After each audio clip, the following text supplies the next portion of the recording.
And back to the mayoral race now, and all this week we've been putting your questions to the three main candidates as part of BBC London's collaboration with the video sharing website YouTube. Today, Phil Lavelle went to get some answers from Liberal Democrat mayoral hopeful Brian Paddick. Hi, my name's Chaz and I'm from Walthamstow in North London. And I'd like to ask the Mayor what he's going to do about the knife crime in London. Hundreds of law-abiding people know exactly who it is who has the gun or the knife. They just don't trust the police enough to tell the police who they are. Let's get back to that relationship where the police and the public are on the same side against the criminal. Why do the police waste so much time handling small drug crime when they could be investigating larger situations? Man speaks my own language here. You know, that's what I did in Brixton. I got the police to concentrate on hard drugs, crack cocaine and heroin, rather than criminalising large numbers of young people for small amounts of cannabis. So you're saying as mayor you would take a softer stance on drugs like cannabis? No, what I'm saying is every police chief needs to listen to what the local people want the police to concentrate on. The question I'd like to ask the next London mayor, are you going to scrap the congestion charge, because it's killing me? I've got 2 children and I cannot afford to pay anymore. Unfortunately, in the central zone there's too many people who want to drive in the central zone, not enough road space. So I'm going to keep the £8 charge, but I'm certainly not going to put it up to £25, and I'm certainly not going to exempt smaller cars, which is just going to create more pollution and more congestion. I'd like to know what the next Mayor of London is going to do about crime on the transit system, on the buses, on the tube, on trains. Very concerned about that. What I've said is, on the 10 worst bus routes, we are, in terms of incidents of disorder, we're going to have uniform presence, much more than we have up until now. What I'm also talking about is on every underground train from 9 o'clock in the evening until the last tube runs, having one carriage where there will be somebody who is in direct radio communication with the police. So if you're feeling vulnerable, whether you're a lone female, somebody who is older, somebody who just feels a bit frightened about travelling on their own, you will know there's one carriage which will be clearly marked that you can go to where you know you'll be safe. My name is Farouk. I just want to ask you all three people who's standing up in elections, why should we vote for you?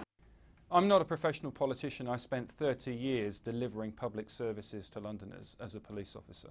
I know London from going into people's homes, understanding what the issues are, and I've got real solutions for real people's problems. That's the difference between me and the others. But because you've got the experience as a policeman, does that mean that you've necessarily got the experience of running a big organisation like the mayor would have to? When I was the police commander in Lambeth, I had a £37 million budget. The second to last job I had at Scotland Yard, I had 20,000 officers delivering policing services across all 32 London boroughs.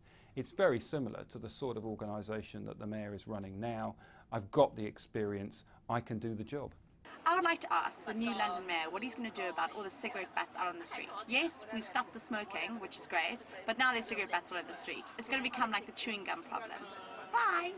The problem has gone from smoking indoors to smoking outdoors, and we've got to provide a solution to it, and that means places where people can stub out their cigarettes and dispose of the cigarette ends. Really wanted to know whether there's any plans to improve the transport in general, the way the traffic flows, focusing on buses, making sure that they're not quite so busy. There's already a global positioning satellite system on buses, so that if they wanted to, they could actually space the buses out along the route. They could see where they are on the map. And that's what Londoners really want. They don't want 3 buses arriving at once and then no bus for half an hour. They want a bus every 10 minutes. My question to the mayoral candidates is, as I am a recent immigrant to the City of London myself, what things will you do to improve the welcoming nature of London for recent immigrants from other countries, and especially in the upcoming Olympics when London will open its doors to people from all over the world? The Olympics provide a great opportunity for Londoners to share the culture of other nations as the teams come here and more tourists come here to attend the Games. But it's a great multicultural city as it is. These immigrants who are coming here want to work hard, they want to make a valuable contribution to the city, and the mayor should be standing up and saying London is a much better place for having these immigrants here. We want to ask what flavour ice cream you like. And if you can use your powers to put a bubble over the UK, stop it raining. Ken Livingstone might think he's God, but he can't even control the weather.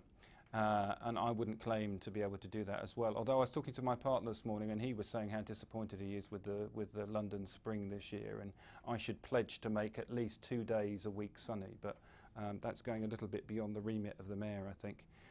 There's a limited edition raspberry and meringue ice cream.